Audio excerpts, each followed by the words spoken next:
오늘 주신 말씀 속에서 제가 제목을 이야기한다면 스데반이 이렇게 말합니다.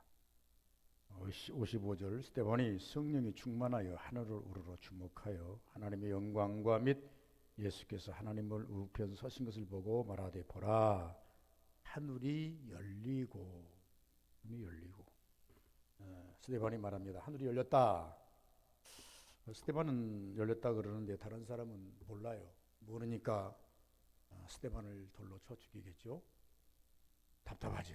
우리가 볼 때 한 현장에서 사건의 현장에서 다 이스라엘 사람들입니다. 스데반을 돌로 치는 사람도 이스라엘 사람이고 돌에 맞아 죽는 스데반도 이스라엘 사람입니다. 그런데 어찌하여 스데반은 하늘문이 열리고 하늘문이 열리고 하나님 우편 그늘에 쓰신 것을 볼진데 다른 사람들은 죽어도 못 보냐 그 말이죠. 우리 신앙생활이 그렇습니다. 우리가 살아감에 있어서 참 하늘이 열린 것을 몇 번이나 여러분 체험하십니까?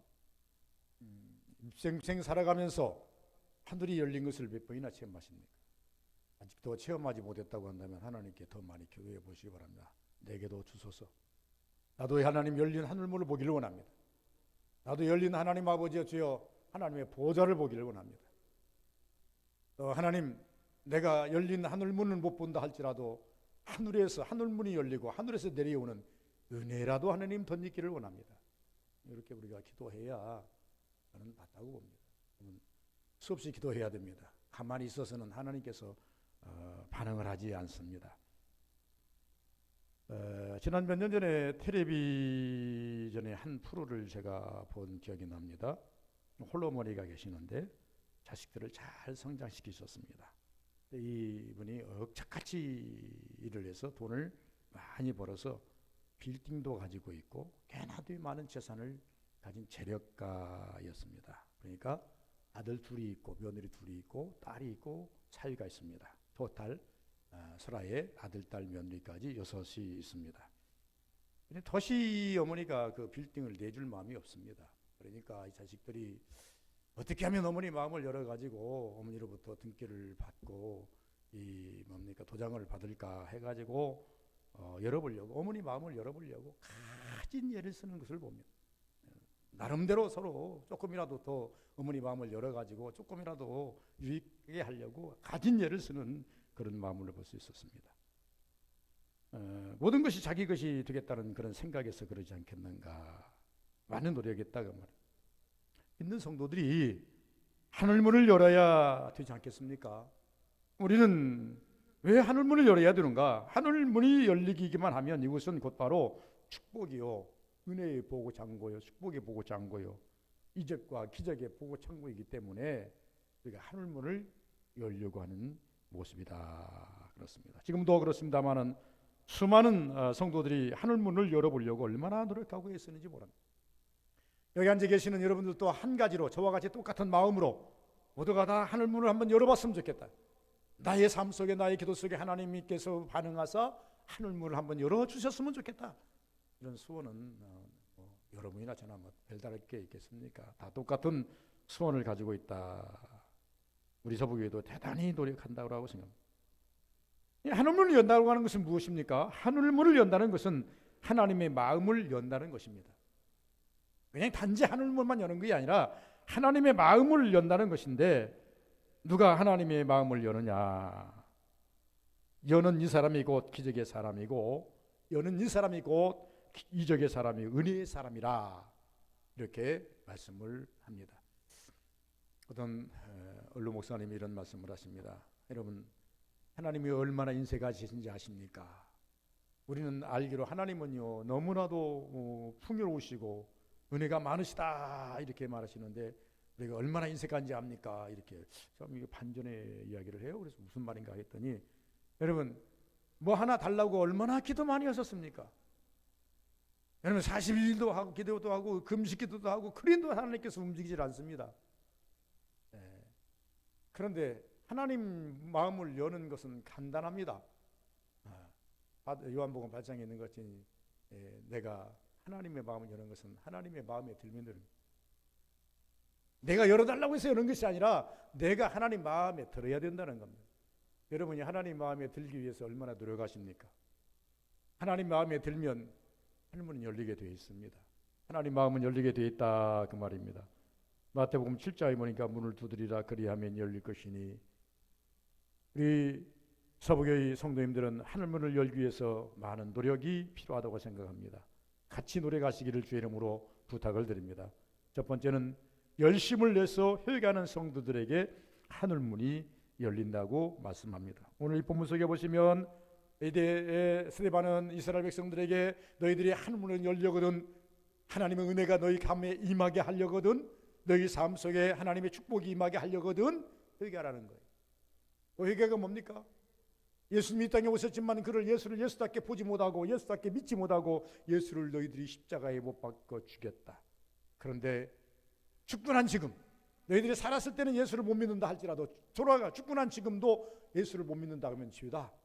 이유는 뭐냐 그러면 예수님께서는요, 정말로 하나님이 아르시기 때문에 죽은 자 가운데서 3일 만에 살아나셨기 때문에 그는 하나님이시다. 그 하나님을 너희들이 모르고 죽였으니 회개해야 된다. 요 지금 골자거든요. 예수는 그냥 온 것이 아니라 구약에서부터 계속 예언적으로 오셨는데, 이 예언적으로 오셨고 예언적으로 가셨는데, 그분은 훌륭하게 모든 것을 전부 다 이행하시고 그는 하나님이셨다. 너희들이 무지하게 영안이 어두워서 하나님을 죽였으니 이제라도 회개하라. 이게 지금 스데반이 이스라엘 백성들을 향해서, 여기 주변에 있는 사람들을 향해서 설교하는 그런 장면이라 그럽니다. 여러분 요나서를 한번 읽어보시기 바랍니다. 요나 누니의 성가 가지고 선포를 합니다. 얼마 있지 아니하면 이 성이 망한다. 회개를 촉구합니다. 이 성을 향하여 두 가지 문이 있다. 하나는 축복의 문이 있고 천국의 문이 있고, 하나는 지옥의 문이 있고 절망의 문이 있다. 제시를 했습니다. 어떤 것을 열어야 너희들에게 유익한가를 기억하라는 겁니다. 우리가 왜 기도를 합니까? 우리는요, 기도하는 이유는 저주의 문은 닫아버리고 축복의 문을 열기 위해서 기도하는 겁니다. 이제 우리의 기도의 방향성은요, 저주의 문을 열 것 같으면 우리는 기도할 것도 없어요. 기도하지 않아도 자연히 저주는 임하게 되어 있으니까, 이미 아담이 범죄함으로 말미암아 저주는 임했으니까 더 이상 우리가 기도할 것이 없어요. 그러나 이미 열린 저주의 문을 닫아버리고 나를 향한 축복의 문이 열리기 위해서 우리는 부단히 구해야 된다는 겁니다. 기도해야 된다는 것입니다. 그랬더니 이 요나의 말을 듣고 니네 백성들이 베옷을 입고 금식하면서 회개하고 기도했더니 어떻게 합니까? 지옥문이 닫히고 천국문이 열린 것을 볼 수 있습니다. 이를 가능케 했던 것은 오직 회개입니다. 한국교회가 크게 성장할 수 있었던 것은 회개운동입니다. 곧 부흥운동은 회개운동과 같이 매치를 시켜서 볼 수 있습니다. 어디든지 부흥이만 한다면 우리는 쫓아갔습니다. 30명밖에 모일 수 없는 그 장소에 100명, 200명이 모여서 그냥 힘들지만 앉아서 우리를 예배를 드렸습니다. 이것이 동력이 돼가지고 모이자 그러면 20만 명, 30만 명, 100만 명 모이는 것은 그렇게 어렵지 않았습니다. 지금처럼 교통이 좋은 것도 아니지만은, 그러나 그렇게 어렵지도 않았다 그 말입니다. 하늘문을 열기 위해서는 민족적 기도가 필요하고 회개가 필요해요. 개인적인 기도가 필요하고 교회의 사명, 교회의 기도가 필요하다고 하는 것입니다. 이유는 우리가 죄를 지을 때 열려있던 하늘문은 자연히 닫아질 수밖에 없게 되어 있습니다. 이스라엘 백성이 죄를 지니 3년 6개월 동안 하늘문이 닫히더라. 상징적인 겁니다. 지금도 우리는 회개를 통해서 하늘문을 여셔야 합니다. 이 스데반이 말합니다. 너희들이 죽인 예수, 그는 하나님이시다. 이것으로 말미암아서 너희들이 지금 자꾸 저주가 임하는데 빨리 회개하라. 그들은 회개하지 않습니다. 그러나 스데반의 말처럼 회개하면 하늘문이 열립니다. 두 번째는 적은 능력이라도 가지고 있는 자가, 적은 능력이라도 가지고 있는 자가 하늘문을 열 수 있는 힘이 생긴다는 것입니다. 계시록 3장 7절 8절을 보면 빌라델비아 교회에게 말합니다. 빌라델비아 교회는 큰 능력은 없었습니다. 엄청난 큰 능력은 아니지만은 연수를 가진 이가 말씀하기를 너희들에게 이 열쇠를 주니 이 열쇠를 가지고 문을 열어라. 예수께서 베드로에게 말씀하십니다. 바요나 복이 있다. 내가 너에게 천국 열쇠를 주노니 네가 땅에서 매면 하늘에서 매고 하늘에서 땅에서 풀면 하늘에서도 풀리리라. 이 열쇠를 말합니다. 그래서 네가 기도하는 대로 이루어지리라는 겁니다. 그러나 이 기도하는 대로 이루어지는 그것은 다른 것이 아니라 네가 믿는 믿음이 있어야만 된다. 믿음대로라고 그랬어요. 이렇게 말합니다. 적은 능력이 소유한 사람이 이 문을 열 수가 있다는 것입니다. 다시 말씀드리면 능력을 활용하라는 겁니다. 적은 능력이라도 활용하는 자가 되어야 됩니다. 여러분, 예수 믿는 자들이 능력이 없는 것이 아닙니다. 예수 믿는 자들은 모두가 다 하나님께서 주신 능력이 있음을 아셔야 됩니다. 제가 아는 은사 목사님 집에 기거할 때입니다. 목사님이 여름 휴가를 떠나시면서 저보고 좀 집에서 며칠 동안, 한 일주일 동안 기거하면서 집을 좀 지키고 교회도 좀 지켜라. 그래서 사택의 열쇠를 저에게 맡기고 갔습니다. 열쇠를 하나만 맡긴, 지금이야 뭐 버튼이지만 내년은 전부 다 열쇠로 다녔으니까 꾸러미로 다녔어요. 열쇠를 갖다가 현관 열쇠, 그리고 대문 열쇠, 현관 열쇠, 장롱 열쇠까지 저한테 다 맡겨놓고 갔습니다. 맡겨놓고 갔습니다. 이 열쇠를 잘 활용하면 되는데, 뭐 대문 열쇠나 현관 열쇠는 내 마음대로 열고 들어갔다 나왔다 하는데 장롱 열쇠는 열어볼 수 없지 않습니까? 그런데 어떤 분이 찾아왔습니다. 교회로 찾아와서 위급합니다. 빨리 서류를 처리해야 되는데 지금 여기다 도장 하나만 찍으면 되는데 도장 찍어야 됩니다. 목사님 좀 휴가 가셨습니다. 그랬더니 아닙니다. 급해서 안 됩니다. 이번 주 안에 끝내야 됩니다. 난리가 납니다.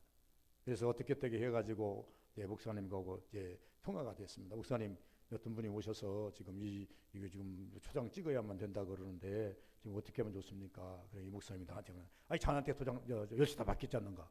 그 장롱 열어보면 거기 도장이 있을 테니까 내 가지고 찍어 주어. 이렇게 해서 그 문제를 해결했던 기억이 납니다. 여러분, 장롱 열쇠를 여는 것도 열쇠를 가진 내게 있습니다. 이것이 주어진 열쇠의 능력입니다. 우리는 우리에게 맡겨진 적은 능력을 활용할 줄 알아야 됩니다. 제자들은 예수의 이름이라는 능력을 잘 활용합니다. 사도행전 3장에 보니까 안진뱅이에게 예수 이름이라는 열쇠를 갖다 댑니다. 나는 은과 금은 없거니와 내게 있는 것으로 내게 주느니, 내게 있는 것으로 내게 주느니, 없는 것 갖고 얘기하지 않았어요. 이미 예수님께서는 베드로와 및 제자들에게 뭘 주었어요? 예수 이름을 주었어요. 요한복음 14장에 너희들이 이후부터는 무엇이든지 내 이름으로 구하면 아버지께서 시행하리라. 그러므로 너희는 이제부터 내 이름으로 열심히 무엇이든지 구하라. 이렇게 말씀하셨습니다. 그래서 제자들은 담이 예수 이름을 대입시킵니다. 센스가 맞아야 된다는 말입니다. 이 문제는, 이 열쇠는, 이 열쇠통은 이 열쇠를 채만 맞는, 아무 열쇠나 맞는 것이 아니지 않습니까? 오직 이적과 기적과 표적은 하나님이라고 하는 능력의 열쇠를 갖다 대야만 일어나게 되어 있습니다. 그래서 베드로와 요한이 내게는 은과 금은 없거니와 내게 있는 것으로 내게 주느니 곧 나사렛 예수 이름으로 일어나 걸어라 했더니 그가 일어나 걷더라고 하는 것입니다. 여러분, 우리가 잘 아는 것처럼 나에게 주어진 적은 능력을 잘 활용해야 됩니다. 가지고 있는 능력과 활용하는 능력은 다릅니다. 열쇠가 적다고 문을 못 여는 것도 아니기 때문입니다. 열쇠는 활용하는 것이지 장식품이 아니라는 겁니다. 하나님의 능력은 활용할 때 위대한 능력이 나타납니다. 열쇠가 100개가 있어도 활용하는 열쇠가 아닌 액세서리는 아무 소용이 없는 것처럼 우리는 우리 삶에 있어서 실질적인 믿음이 없이 그냥 아는 믿음, 그냥 들은 믿음, 이것 가지고는 역사를 이뤄낼 수가 없고 하늘문을 열 수가 없습니다. 조금이라도 우리가, 적은 능력이라도 우리가 가지고 있을 때에 그 능력을 가지고 우리는 기도하고 또 하늘문을 열 수가 있다, 그 말입니다. 신앙은 꾸밈이 아닙니다. 활용하는 것입니다. 사람에게 보여주긴 유형이 아닙니다. 내면입니다. 하나님이 나에게 주시는 그 은혜가 무엇인지를 찾고 헤아려 볼 줄 알아야 됩니다. 이 일을 위해서, 이것을 위해서, 이렇게 하기 위해서 나에게 이 조그만 능력이라도 주셨구나, 은혜 주셨구나, 하나님 깨달음을 주셨구나, 지혜를 주셨구나, 이걸 찾고 활용할 줄 아는 신앙이 곧 능력의 신앙으로 갈 수 있다, 그 말입니다. 세 번째는 간절히 기도하는 자에게 이제 하늘 문이 열린다는 것을 말합니다. 누가복음 11장 9절에서 13절, 구하라 주실 것이요, 찾으라 그러면 찾을 것이요, 문을 두드리라 그러면 열릴 것이니라고 말합니다. 사도행전 1장 14절에 보면 120명이 성도가 몇일 동안 10일 동안 기도했더니 하늘 문이 열리고 하늘에서 성령이 불의 혀같이 갈라지며 내려왔다라고 말합니다. 우리가 잘 아는 열왕기상하에 보면은 엘리야는 기도해서 하늘 문을 여는데 두 번 거듭 여는 모습을 볼 수가 있습니다. 한 번은 비를 내리기 위해서 하나님께 기도했더니 하나님이 그 기도를 들으시사 비를 내려 주셨다라고 말합니다. 또 한 번 하나님께서 불을 내리기를 원해서 하나님께 기도했더니 하늘에서 불이 내려와서 그냥 이 모든 것을 태우더라 이렇게 말합니다. 엘리야처럼 하늘 문을 잘 여는 사람이 누가 있습니까? 그러나 엘리야가 그냥 하늘문 여는 것이 아니라 그는 간절히 기도하는, 다시 말씀드리면 우리가 잘 아신 것처럼 가멜산에서 이제 바알 신도들과 싸울 때의 기도의 모습을 보시기 바랍니다. 그런 모든 것을 다 갖춰놓고 무릎을 꿇고 간절한 마음으로 하늘을 향해 손을 벌리고 하나님께 간절히 기도하는 그 모습 보시기 바랍니다. 비가 오기를 기도할 때 저 가면서 올라가서 또 이제 어떻게 합니까? 7번씩이나 머리를 그 무릎에다 쳐박고 간절히 기도하는 그 모습을 우리가 한번 생각해 보시기 바랍니다. 아니 엘리야 같은 능력자라도, 엘리야 같은 그런 엄청난 그 파워를 가진 하나님의 직접 역사하는 그런 자라도 기도로 통해서 하늘문을 열더라. 그래서 불을 내리게 만들고 그러다 나가서 물을 내리게 만드는 일이 있더라 그 말이에요. 적은 일에도 기도할 때 하늘문이 열립니다. 그러므로 기도는 하늘문을 여는 열쇠입니다. 기도는 성령 충만을 받는 조건이기도 합니다. 오늘날 신자의 명부만 가지고 있고 기도를 하지 않는 성도들도 꽤나 많이 있습니다만은, 그러나 우리가 성도이면 여러분 놓치지 말아야 할 것이 하나 있습니다. 기도입니다. 기도는 호흡입니다. 기도는 능력인데 기도를 쉬는 것은 죄라고 사무엘은 말합니다. 나는 기도를 쉬는 죄를 범하지 아니하겠다. 기도의 중요성을 알았던 이 사무엘은요, 어렸을 때부터 어디에 있었습니까? 아직 하나님의 전 문이 닫히지 않았어요. 멀지 않은 문이 닫혀버릴 지경이 있습니다. 하나님이 전에 있어 그는 차면서부터 느낀 것이 뭐냐면, 하나님께 기도를 통해서 얻어지는 것이 너무나 많아. 모든 것을 사무엘은 기도를 통해서 다 해결합니다. 전쟁도, 가난도, 그리고 모든 우상도, 그리고 이스라엘의 모든 문제도 사무엘은 모든 것을 다 기도로서 해결합니다. 그렇기 때문에 이 기도의 능력이 어떠한 것을 알고 기도의 위력이 어떠한 것을 알아서 사무엘은 말합니다. 나는 기도를 쉬는 죄를 범하지 않겠다. 죄로 규정해버렸습니다. 누구도 기도를 쉬는 것을 죄라고 규정하지 않았는데 오직 사무엘만큼은 기도를 쉬는 것이 죄라고 규정을 해버렸습니다. 그 위대한 선지자가. 우리는 그 위대한 선지자의 말을 귀담아 들어야 될 것 아니겠습니까? 여러분, 제 말은 여러분 귀담아 듣지 않는다 할지라도 성경에서 말하는 위대한 선지자 사무엘의 말에는 귀를 기울여야 옳지 않겠냐 그 말입니다. 그러므로 우리는 기도는 호흡과 같은 것이요, 기도는 능력인데 기도를 쉬는 것은 죄라고 하는, 이미 열린 하늘의 문이 닫히지 아니하기 위해서 날마다 기도해야 됩니다. 이미 닫힌 문이라 할지라도 다시 열기 위해서 우리는 열심히 기도해야 할 사명이 있다라고 하는 것을 말씀하고 있습니다. 네 번째는 주만 의지하는 자에게 하늘문이 열립니다. 여러분, 창세기 18장에 보면 야곱이 부모를 떠납니다. 떠난 이유에 대해서는 이미 다 많이 설명했으니까, 떠나는 이유는 이제는 도저히 더 이상 같이 살 수 없는 지경에 이르렀습니다. 형을 속이고 아버지를 속였기 때문에 제일 가깝고 힘이 되어야만 되어야 될 만 그 부모의 형제가 이제는 원수가 되어버렸던 것을 볼 수 있습니다.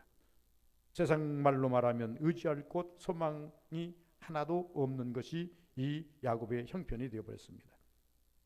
이 실망을 하면서 피신하던 야곱, 하룻길을 걸어서 피하다가 베델에 이르게 되는 것을 우리가 성경을 통해서 잘 압니다. 그리고 잠들기 전에 그는 상황이 어떻겠는가를 우리가 한번 생각해 보시기 바랍니다. 광야에 혼자 잠을 잔다는 것, 맹수가 서성이고 날씨가 춥습니다. 세상적으로 의지할 소망이 끊겼습니다. 이때 야곱이 하나님을 향해서 무엇인가 마음을 열었을 것입니다. 의지할 곳이 없다라고 하나님께 고백했을 것입니다. 이 밤을 지켜달라고 그는 간절한 소망으로 하나님께 기도했을 것입니다. 그리고 피곤해서 잠이 들었는데 꿈속에서 이상한 광경이 하나 나타납니다. 하늘이 열리고, 야곱이 그냥 가만히 있어서 하늘을 열겠습니까? 가만히 있어서 여는 것이 아니에요. 그 28장 하반절에 보니까 분명히 야곱은요 또다시 기도하는 모습을 보니 그는 처음부터 기도했다는 것이죠. 가만히 있어 하늘을 열린 것이 아니라 하늘에서 하늘이 열리고 하늘에서 사닥다리가 길게 내려오더니 야곱 앞에까지 腾내려오더니 천사가 오르락 내리락 하는 것을 볼 수가 있었습니다. 그래서 창세기 28장 13절 17절에 그리고 이렇게 약속합니다. 야곱아, 하나님이 약속합니다. 야곱아, 내가 내 부모를 의지하지 말고, 너는 앞으로 네 부모를 의지하지 말고, 네 형제를 의지하지 말고, 칼을 의지하지 말고, 지혜나 건강을 의지하지 말라. 나 여호와만 의지하라. 그리하면 내가 너에게 땅을 주겠다. 내 자신이 평안을 주시겠다. 내 모든 민족이 복을 받겠다. 내가 어디로 가든지 지켜주겠다. 하늘문이 열리더니 생각지 아니한 엄청난 은혜와 축복이 쏟아집니다. 야곱이 받고 싶었던 건 뭡니까? 아버지로부터, 아버지 이삭으로부터 이 약속을 받고 싶었던 거예요.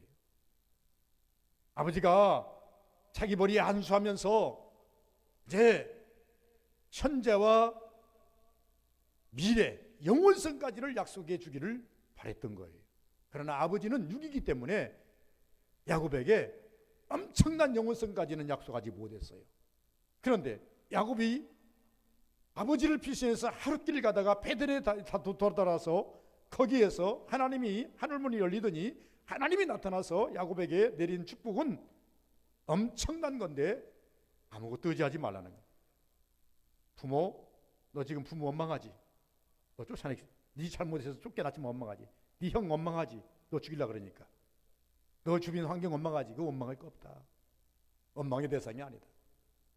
원망의 대상이 아니지만 의지 대상도 아니다. 우리는요 부모가 원망의 대상이 될 수가 없습니다. 의지의 대상도 되지 못합니다. 오직 정말로 진정한 신앙인들은 누구가 많이 의지의 대상입니까? 하나님은 영광의 대상입니다. 하나님은요 우리 원망의 대상이 아니에요. 하나님은 영광의 대상이고 하나님은 의지의 대상입니다. 그것을 지금 야곱에게 하나님께서 일일이 가르쳐 주십니다. 부모 의지하지 말고, 형제 의지하지 말고, 네 칼이나 말이나 지혜나 이런 것 의지하지 말고 나 여호와만을 의지하면 내가 너 미래의 모든 장래를 책임져 줄 것인데, 너만이 아니라 아니만이 아니라 네 자녀들, 네게서 나오는 민족들까지 모든 것을 내가 다 챙겨주고 이 땅도 너에게 내가 주리라라고 말합니다. 하늘문이 열리더니 주신 축복이라고 말씀드렸습니다. 주님만 의지하기를 주의 이름으로 부탁을 드립니다. 주님만 의지하시면 확실히 하늘문이 열립니다. 성경에 보니까 누구에게 하늘문을 열어서 보여주느냐 그러면 오직 내 삶에 하나님밖에 없다고 고백하는 자들에게 하나님의 비밀을 보여주시더라고요. 세상도 보고 하늘도 보고 뭣도 보고 하는 사람들에게 두 마음을 품은 자들에게는 하나님께서 보여주시라. 그러므로 성경은 말합니다. 두 마음을 품은 자들아 정함이 없이 라고 말하지 않습니까? 안 돼요. 오직 한 마음 한 길 가는 자, 이런 자에게 하나님께서 하늘문을 열어준다. 오직 주만 의지하는 자, 주바라기만이 하나님의 능력을 소유할 수 있고 하늘문이 열린다고 성경은 말씀하고 있습니다. 다섯 번째는 주를 위해 죽음을 각오하는 자에게 하늘문이 열린다고 말합니다. 오늘 본문에 초대교회 7 집사 중에 한 사람이 스데반이 이야기입니다. 스데반이 죽음을 각오하고 증거했더니 하늘문이 열렸습니다. 주님이 바라보고 계신다는 것을 천장 중계로 말을 하고 있습니다. 죽음을 각오한다는 것은 생사를 주께 맡긴다는 말씀과도 같습니다. 죽고 사는 것을 하나님께 맡긴다는 것 그리 쉽지 않습니다. 이 땅의 모든 사람들은요 죽는 것도 내가 어떻게 해보려고 하고 사는 것도 내가 어떻게 해보려고 하고 애쓰고 힘쓰는 경우들이 꽤나 많습니다. 제 경험으로 볼 때는요 죽고 사는 문제는 하나님께 맡기는 것이 제일 편합니다. 하나님께 의지하는 것이 제일 편하다 그 말입니다. 우리 인생의 삶이 그러더라 그 말입니다. 그러므로 사도 바울은 그렇게 말하지 않습니까? 그러므로 우리는 먹든지 마시든지 무엇이든 하나의 영광을 위해 하라. 그러므로 죽든지 살든지 모든 것을 다 하나님께 맡겨라. 살든지 죽든지 다 하나님께 맡겨라. 사도들과 같이 유명하게 신앙생활 잘한 사람은 우리에게 같이 존경합니다. 신앙생활은 모범이 있는데 그 모범이 뭐냐 그러면 오직 코람되어 하나님 중심에서 자꾸 곁길로 눈 돌리지 말고 곁길로 가려고 하지 말고 힘들고 어려워도 너희가 택한 길은 좁은 길이니 너희가 택한 길은 좁은 문이니 이 길 자꾸 회피하려고 하지 말고 이 길 자꾸 비껴가려고 하지 말고 그래도 꾸역꾸역 가다 보면 하나님께서 붙잡아 주신다. 하나님께서 책임져 주신다. 그 길 보장해 주신다. 그 끝 보장해 주신다. 이것이 메시지 아닙니까? 그래서 스데반도 지금 이것을 이야기하고 있지 않습니까? 이것을 이야기하는 데 있어서요, 스데반의 입장에서 본다면요, 엄청 힘든 거예요. 죽음을 불사하고 있는 거예요. 죽음을 불사하고 죽는 것을 생각지 않고 지금 이 말씀을 증거하는 거예요. 결국적으로 스데반은 이 말씀 증거다 죽지 않습니까? 제가 어느 날 설교의 반응이라는 제목으로 설교를 한번 설교한 기억이 납니다. 설교의 반응. 여러분, 설교의 반응 속에서 제가 애와든 것이 있습니다. 어떤 사람이요, 의사가 왔습니다. 한 의사가 와가지고 이제 병원에 왔어요. 그러니까 병을 진단해 보니까 병이 똑같아요. 이 사람한테 약을 줘줍니다. 보름치를 약을 주면서 하루에 달여서 3번씩 꼬박꼬박 드세요 하고 처방해 주었어요. 똑같은 병이에요. 똑같은 병인데 또 한 사람이 왔어요. 똑같은 병이니까 똑같은 약을 처방해 줘가지고 하는 말이 뭐라고 하냐면 이 하루에 3번씩 꼬박꼬박 드세요. 두 사람이 갔어요.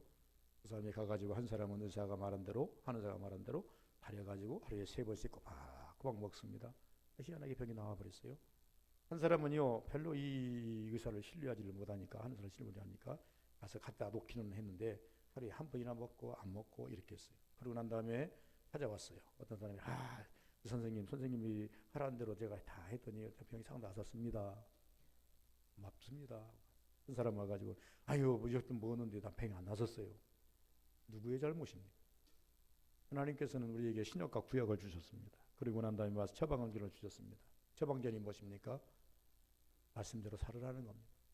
말씀대로 산 자들에게는 은혜가 열리고 하늘문이 열리고 복이 열리는데 말씀대로 살지 않은 자에게는요 아무것도 임하지 않습니다. 그러니까 아이고 내게는 아무것도 없어, 아무것도 일어나지 않아, 아무것도 역사가 없어, 예수 믿어야 헛것이야, 이런 고백이 나올 수밖에 없는 거예요. 설교의 반응을 이야기했습니다. 같은 사도행전의 두 가지의 설교의 반응이 나옵니다.